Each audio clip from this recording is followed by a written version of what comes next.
Kia ora, and welcome to the Methodist Mission Southern's podcast series, Change That Works. Thank you for joining us for this series of conversations with the people who are out in the community providing the mission services. Methodist Mission Southern's vision is of a safe, caring and sustainable society where everyone is valued, respected and enjoys an equal opportunity to lead a fulfilled life. The mission delivers a broad range of evidence-based services to people of all ages throughout Otago and Southland. Our social and educational services aim to develop skills and build resilience in every person we work with, to create meaningful, long-lasting changes for themselves, their whānau and their communities. I'm Julie Roberts, Lead Grants and Giving, and today's podcast is about the mission's Parenting Through Separation courses. So with me today I have Kaye Pullar, the Parenting Through Separation Service Coordinator, and Megan Hayward, who is a course facilitator. Kia ora, Kaye and Megan. Lovely to be able to have this kōrero with you. Kia ora, Julie. Thanks for having us. Marina, everybody. So, Kaye, first of all, as the coordinator, can you tell us what is a Parenting Through Separation course? Well, a Parenting Through Separation is a free course that provides parents with practical advice to help understand and manage the needs of children after a separation. So we make the focus of the course is children, how separation may affect them, and what might work best for them. We also provide information about other services that they can access. So the facilitator will take them through the process of mediation, family court system, legal aid services, things like that. Sounds a lot of information to be had. So, Megan, can you explain your role as a facilitator? Yes. Hello, listeners. Well, my role as a facilitator through Parenting Through Separation is that I'll get, if it's during the weeknight, it normally falls on either a Monday, Tuesday night. Kaye will give me the numbers and I'll do it. And it's an online course that I might take through the week, and the course runs for 4 hours.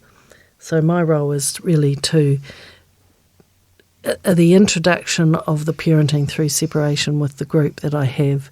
Will they introduce themselves? I ask a couple of things that they want to share with me in the group is how long they've been separated and what age of the children there are. It's confidential and that's discussed within the group. If anything they want to share through that process, then it's acknowledged throughout the participants that are involved. Oh, that sounds interesting. So do you group people who have all got teenagers or toddlers, or is it just a mixed? It's a mix because when I talk to them at the start of when they first make contact with me, I have no idea what so it's age irrelevant. their children. Yeah. Yep. Oh, that's fine.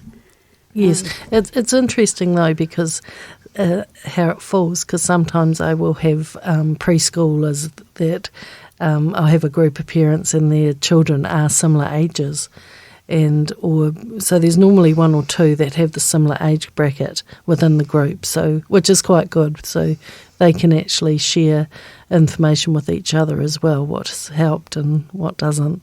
Creating a support network. So the facilitating role that I take is really delivering the content of the program and then encouraging them to share and discuss what's involved in issues around that. So, do they have to share anything, or can they just come along and get information? No, they don't need to share at all.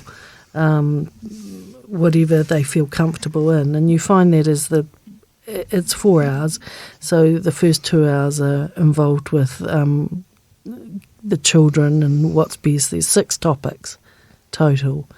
Introduction, the effects of separation, the making arrangements that work best for the children, and then children's experiences. Then the last 2 hours, the legal options and the aspects, and there's some videos. So if people don't feel comfortable sharing, then that's fine. But you generally find that they do. Yeah, that sounds, and it's very respectful, I can imagine. Do both parents have to participate? Both parents don't. There's no obligation for both parents to participate, and parents are not allowed to attend the same course. So should both, it would be. Everyone is treated independently. So, but should both parents wish to attend, they're enrolled in different courses. Right. Yeah. But it's not a given that both have to attend to get anything to have the impact. Yeah, I'll just say, Julie, that the role that I take, so listeners understand, it's designed as an information, education and motivational program. It's not a group counselling or therapy session. Oh, right. Yes. Yeah. No, that's good. So how big are the groups?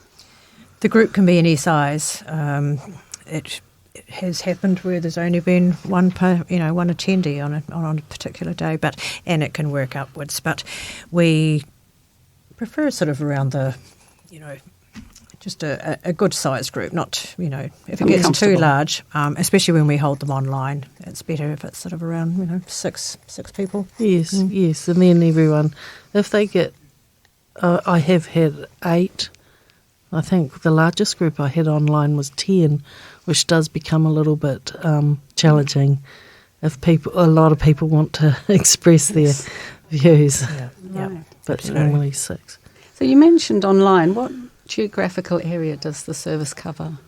So we have the contract to provide the service throughout Otago. So this includes down to Balclutha, Hawaka, down south, through Central Otago, cover the whole of the Central Otago area, Queenstown Lakes District, and as far north as Oamaru. So it's quite a large area, and we've found with that introducing the online courses, we find that gives our people who call me a lot more options to attend. And they're held in 2 ways. We hold them either in one session, which is often a weekend day, which is for 4 hours, and then, as Megan said, we have them over 2 evenings, and that's 2 hours each night. Right. Yeah. Lovely. I'm talking to Kaye Pullar, the Methodist Mission Southern's Parenting Through Separation Service Coordinator, and Megan Hayward, the course facilitator. Kaye, can you let people know how they can get in touch or how to attend a course? Okay, so they just contact me directly, and they can call me or text directly on 021 279 2116, or email me on pts@mmsouth.org.nz. And if I'm not available, just leave a very short message with their phone number, and I get back to them as soon as possible.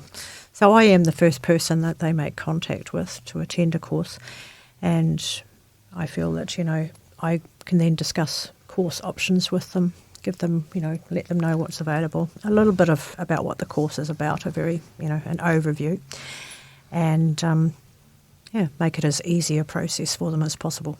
Right. Yep. Megan, you shared a lovely quote with me just before we started. Did you have one to share before? Yeah.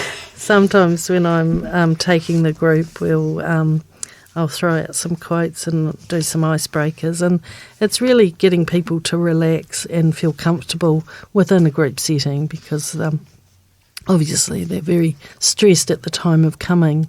So it's just to facilitate discussions and answer questions, and sometimes I'll say, there was one quote I did, "There is no such thing as a perfect parent, just be a real one." That's lovely. That's lovely. So what are the intended outcomes? What should the parents expect to come away with from the course? Well, it's depending on their situation and where they are at the time of their separation. Ultimately, the best course is that they do it sooner than later. So if they're thinking of separating or have just separated, the success rate in establishing a better relationship and co-parenting is better doing it earlier. But that always doesn't work. They can come away with guidelines that help communicate better with each other and their children, understanding what their children need and how to make the best arrangements for them. And as I say at the start of the group, even though they're emotionally and going through trauma as adults within the broken relationship, they've really got to want to put that aside and empower themselves to really think of what's best for their children.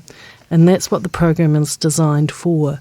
It's how we best co-parent with the child and the children involved. And to do that, as a result, will help many children through a stressful and difficult time in their lives. In reduced conflict, if the parents have got a lot of conflict going on within the dynamics of the household and they separate, that actually is a relief to some children, that they're not having that constant conflict going on. So they do, and just to remind listeners out there that children will be okay. They come through this and they're pretty adaptable to change. It's just how we navigate that pathway, and we do it in a understanding and gentle way, really. What's best for the child. And takes some of the emotion out of the process. Yes, it can. A bit of focus for the and for and obviously it's so it's encouraging parents to put the needs of the children first. And if they do the course earlier, that can avoid trouble further down the road, that if they can co-parent, because ultimately the course is designed to stop them, help them from not going into the court system. So if they can co-parent together and work through the journey through separation with their children, for the better. So early intervention is the key. Yes, to avoid the court. Yeah. Obviously, that doesn't always happen. That they may need to go to court. Right. I remember you saying that you've been told time and time again people wish that they had done this course. Yes, because some parents come to the course that have been separated 5 years or plus, and some come that they've only been separated a month. Goodness, a big difference. So there is a big difference, and maybe they've co-parented very well for a long time, and then something happens within the dynamics of the parents' lives that they now need to go on a different pathway. Oh, that's good to know, that it is at no time that you cannot access the course and get support.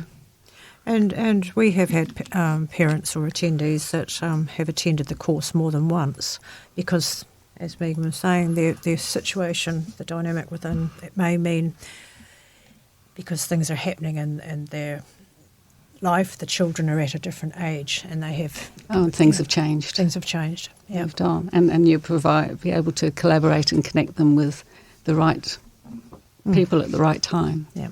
That's lovely. And can...